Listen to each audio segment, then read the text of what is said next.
తెల్లవారే వెలుగు రేఖలా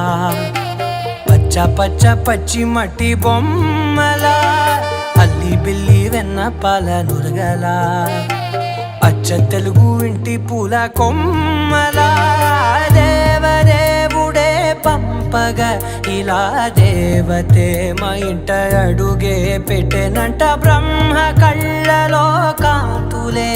మా అమ్మలా మా కోసం మళ్ళీ లాలి పాడేనంట.